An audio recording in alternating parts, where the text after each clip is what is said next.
लियबलुवकुम, अल्लाह कहते हैं मैंने आसमानों और ज़मीनों को क्यों बनाया, लियबलुवकुम अय्युकुम अहसनु अमला, ताकि अल्लाह तुम्हें आजमाए कि तुम में अमल के लिहाज से अच्छा कौन है। ये भी बहुत अहम आयत है।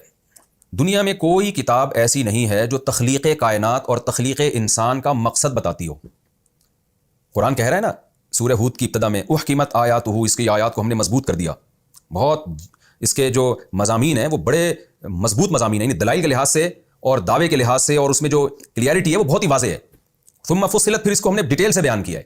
तो उसी बयान में ये भी है कि दुनिया का एक बहुत इंपॉर्टेंट सवाल ये है जो पूरी दुनिया के लिए एक चैलेंज है कि ये सब कुछ है क्यों।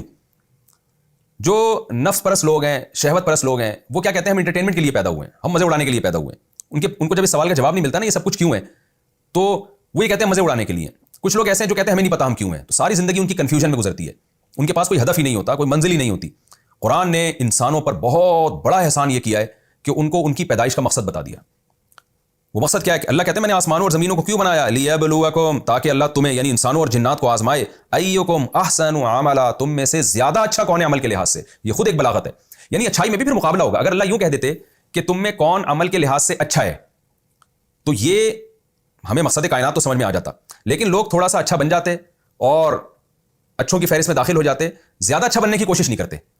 क्यों? वो कहते भाई अल्लाह तो ये देखना चाहता है अच्छा कौन है बुरा कौन है, तो हम अच्छे बन गए ना, हमने बुराइयों को छोड़ दिया, हम बस अच्छे बन गए, तो बस हमारी पैदाइश का मकसद हासिल हो गया। लेकिन अल्लाह ने क्या कहा, अहसनु, अहसन कंपैरेटिव डिग्री है, ज्यादा अच्छा कौन है। क्या मतलब? अच्छे बन गए तो और अच्छे बनो, और अच्छे बन गए तो और अच्छे बनो। अल्लाह सिर्फ ये नहीं देखेगा तुम में अच्छा कौन है, अल्लाह ये देखेगा कि अच्छे से अच्छा कौन है। तो जो ज्यादा अच्छा होगा उसको अलग मकाम मिलेगा, जो उससे कम होगा उसका अलग मकाम होगा।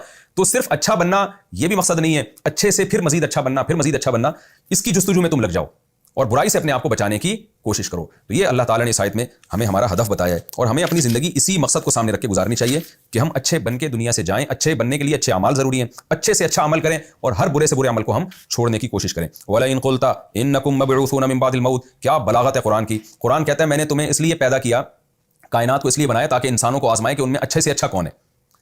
तो फ़ौरन एक सवाल खड़ा होता है, अल्लाह हम अच्छे बन गए तो नतीजा क्या होगा इसका? भाई बस मरना तो सबने, अच्छे से अच्छा बन जाओ तो भी मौत है, बुरे से बुरा बन जाओ तो भी मौत है। तो फौरन दिमाग जाता है आखिरत की तरफ कि जाहिर है जब अल्लाह ने आजमाया है, लियबलुवकुम, लियबलुवा का मतलब कि अल्लाह ने तुम्हें आजमाइश के लिए पैदा किया है। तो आजमाइश की डेफिनेशन यही है कि जो इसमें कामयाब होगा उसको इसका बदला मिलेगा और जो नाकाम होगा उसको सजा मिलेगी।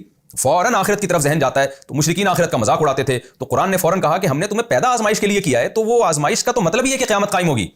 इस कायनात को बनाने का गोया मकसद यही है कि जन्नत और जहन्नम का वजूद और उसका तसव्वुर तुम्हारे दिमागों में बैठ जाए और मौत के बाद की जिंदगी पर तुम यकीन ले आओ। लेकिन होता क्या है कि जो कायनात का सबसे बड़ा मकसद था, उसी मकसद का ये मुशरिकीन मजाक कैसे उड़ाते हैं, तो उसका आगे कुरान तज़किरा कर रहा है। वला इन क़ुल्ता, ए नबी अगर आप कहें, इन्नकुम मबऊसून मिन बादिल मौत, कि मौत के बाद तुम्हें दोबारा जिंदगी मिलेगी, ताकि कायनात बनाने का जो मकसद था, इंसान की पैदाइश का जो मकसद था कि इंसान को आजमाया जाए, और जाहिर है आजमाया इसीलिए जाता है कि उसको बाद में बदला दिया जाए।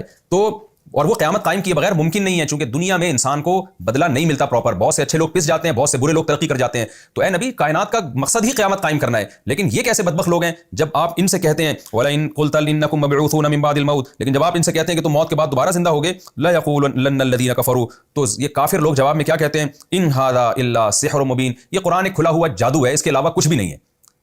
यानी अजीब अजीब बातें कर रहा है कुरान कि मौत के बाद दोबारा जिंदगी, और जादू इसलिए कह रहे थे कि बातें अजीब कर रहे हैं लेकिन असर दिल पे बहुत होता है। तो जादूगर की बातें क्या होती हैं? गलत होती है ना जादूगर की, लेकिन असर हो रहा होता है उसका, आदमी मुतासिर हो रहा होता है। तो वो भी कहते थे कुरान की बातें 100% गलत हैं लेकिन असर हो रहा है, तो ये जादू के सिवा कुछ भी नहीं है। यानी कुरान के दावों को अहमियत देने के लिए तैयार ही नहीं है। जादू कह के असर तो उन पे भी होता था कि यार ये बात तो बिल्कुल ठीक हो रही है, और दिल तब्दील होना शुरू हो जाता था उनका, लेकिन फौरन जादू कह के जो है ना उस असर को खत्म कर देते थे। तो कुरान कह रहे हैं कि हमारा दावा कितना वाज़ेह है कि कोई ना कोई मकसद तो होगा ना इस कायनात को बनाने का। इस पूरे निज़ाम को अल्लाह ने अभी बिला वजह जो है ना चला दिया, बेमकसद बस ऐसे ही पैदा कर दिया, और इंसानों को मार मार के खत्म कर रहा है। कोई अच्छा करके जाए, बुरा करके जाए, सबका अंजाम सेम कर रहा है। तो अल्लाह कहते हैं कैसी खिलाफ अकल बात है, और कुरान कैसी अकल की बात कर रहा है कि तुम्हें हमने आजमाइश के लिए बनाया, अच्छों को अच्छा बदला मिलेगा, बुरों को सजा मिलेगी। लेकिन ए नबी, जब आप ये बातें इनके सामने करते हैं तो ये क्या कहते हैं, कुरान जादू है।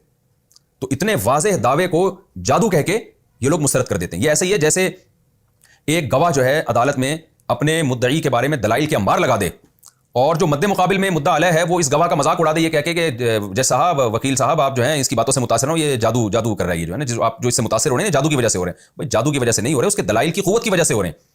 تو یہ ایسے موقع پہ سامنے والے کی ویلیو بالکل ختم کرنے کے لیے. تو قرآن بھی کہہ رہا ہے کہ اتنی واضح بات ہے کہ موت کے بعد زندگی ہے, جنت جہنم ہے, تاکہ اچھوں کو اچھا بدلہ ملے, بروں کو سزا ملے. لیکن اے نبی, جب آپ ان کے سامنے یوں آپ کہتے ہو کہ موت کے بعد تم دوبارہ زندہ ہوگے, تو کیا کہتے ہیں؟ ان ھذا الا سحر مبین, یہ تو کھلا ہوا جادو ہے, یعنی قرآن جس کی آپ آیتیں ہم پہ پڑھ پڑھ کے سنا رہے ہیں. وَلَئِنْ أَخَّرْنَا عَنْهُمُ الْعَذَابَ إِلَىٰ أُمَّةٍ مَّعْدُودَةٍ, اور قرآن کہتا ہے کہ اس بدبختی کی وجہ سے ہم اگر ان کو فوراً عذاب نہیں دیتے ہونا, تو یہ چاہیے تھا جب یہ اس طرح کی باتیں کریں تو جو آخرت میں عذاب ہونا ہے وہ دنیا میں ہی ہو جائے. لیکن ہم اس عذاب کو مؤخر کرتے ہیں کیونکہ دنیا امتحان کی جگہ ہے. تو ہونا یہ چاہیے تھا کہ اس مہلت سے فائدہ اٹھا کے توبہ کرنے کی کوشش کریں, غور و فکر کریں, چلو جی ہمیں اللہ نے کچھ دن زندہ رہنے کے لیے دے دی, ہم اسلام کے بارے میں تحقیق کرتے ہیں, مزید سوچتے ہیں. نا نا نا نا, اور ہر دھرمی, یعنی ہم نے عذاب کو مؤخر کیا ایک ٹائم تک کے لیے, اس مؤخر کرنے کا فائدہ اٹھانے کے بجائے اور بدبختی کرنا شروع کر دیتے ہیں.